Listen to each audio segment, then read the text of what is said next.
अवामी news HD director राजा तनवीर आफ्ताब की report के मुताबिक आपको आगाह करते चलें, गुजरात सदर सर्कल पुलिस की जराइम पेशा अनासर के खिलाफ कार्रवाइयाँ जारी।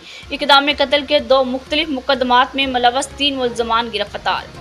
वक़ूअ में इस्तेमाल होने वाला असला 1 अदद क्लैशनकोफ और 1 अदद पिस्टल 30 बोर बरामद।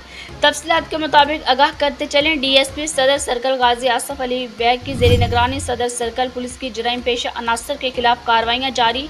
SHO थाना सिटी जलालपुर हेड इंस्पेक्टर मुबारक अली शाह ने अपनी पुलिस टीम की हमरा कार्रवाई करते हुए इक़दाम कत्ल के जुर्म में मुलव्वस 2 मुल्ज़मान को गिरफ्तार कर लिया। गिरफ्तार मुल्ज़मान में अक्सर अमान इफ्तिखार, एक ज़ैन अली जगनैन जलालपुर डटा शामिल। गिरफ्तार मुल्ज़मान थाना सिटी जलालपुर डटा पुलिस को इक़दाम कत्ल के मुकदमा 288/25 में मतलूब थे।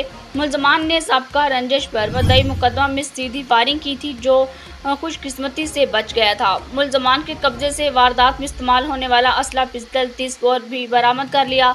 गिरफ्तार मुल्ज़म की मज़ीद इंट्रोगेशन जारी है, जबकि दूसरी कार्रवाई में SHO थाना कड़ियानीवाला इंस्पेक्टर मोहम्मद अकराम ने अपनी पुलिस टीम के हमरा कार्रवाई करते हुए इक़दाम कत्ल के जुर्म में मुलव्वस मुल्ज़मान मुज़फ़्फ़र अली वल्द अशरफ सकना सगर को गिरफ्तार कर लिया। गिरफ्तार मुल्ज़म थाना कड़ियानीवाला पुलिस को इक़दाम कत्ल के मुकदमा में मतलूब था। मुल्ज़म ने मुद्दई मुकदमा को जान से मारने की नीयत से रहायशी मकान पर फायरिंग की और मकान को नुकसान पहुँचाना था और मुल्ज़म के कब्जे से वारदात में इस्तेमाल होने वाला असला क्लैशनकोफ भी बरामद कर ली। गिरफ्तार मुल्ज़म से मज़ीद इंट्रोगेशन जारी है।